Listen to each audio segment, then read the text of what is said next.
hoping that you're well, and happy Wednesday. It is the middle of the week, and thought I would share another short clip of a piece that my students are working on currently. This is an excerpt from, or the opening to the Beethoven Kreutzer Sonata.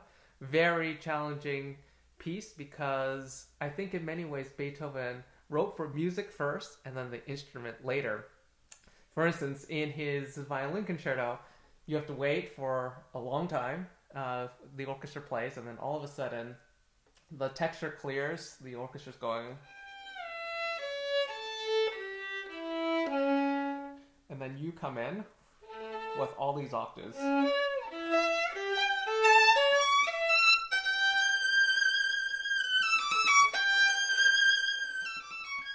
Which is extremely nerve-wracking, especially if your soloist waiting on stage. You have to have really fingers of ice in a way, or nerves of steel, in order to execute it well. And I remember Heifetz doing an interview, and he said that sometimes, at least, he warmed up with the Beethoven Violin Concerto just because it was just so exposing.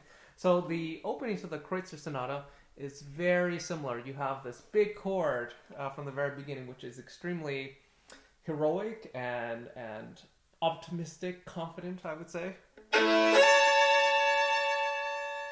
But all of a sudden you have to go into this very gentle section.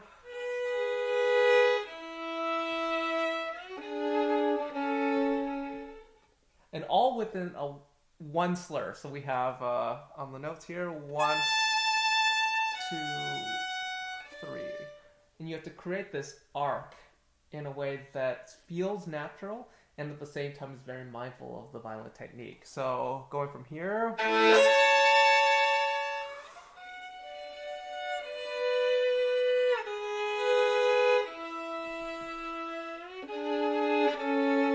what I would recommend is really figuring out what your bow is doing in that first chord.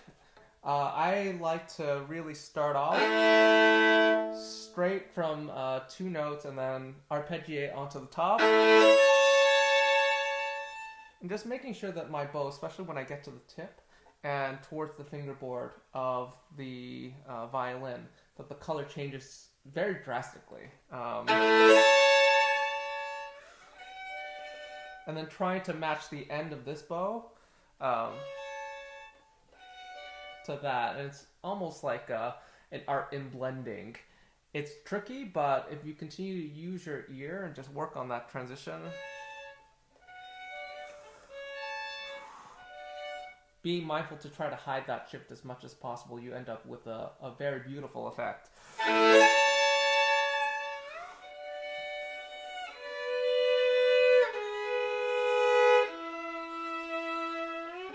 You resolve here. Second once more. Into the appoggiatura with that big tension on the D. Beethoven plays around with that a bit later. We skip the piano part for now. Appoggiatura. We're getting less and less sure where we are. And then finally the most intense. Sustaining on the G sharp.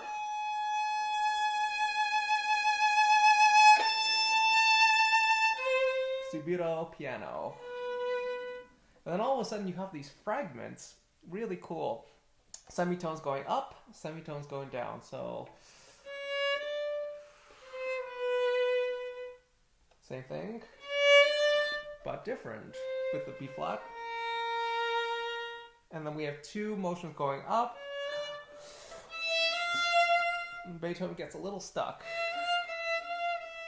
a little trapped, and then crescendo to our first pianissimo, which I believe goes into the presto. We're still in pianissimo, even though we have this sforzando as well. Crescendo.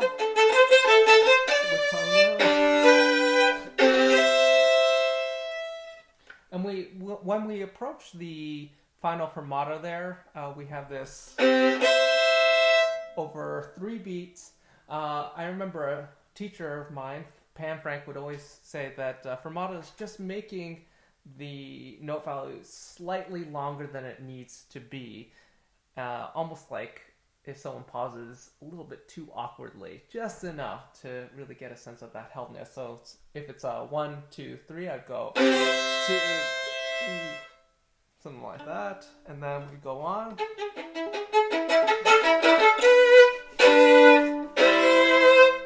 And the last note, if you can, this triple forte, almost feel like you're playing a quadruple stop, but in a sense that you're really ending the last part of the C, this right here, almost feels like an open string. So you really get that sweep. All right, hope that helps.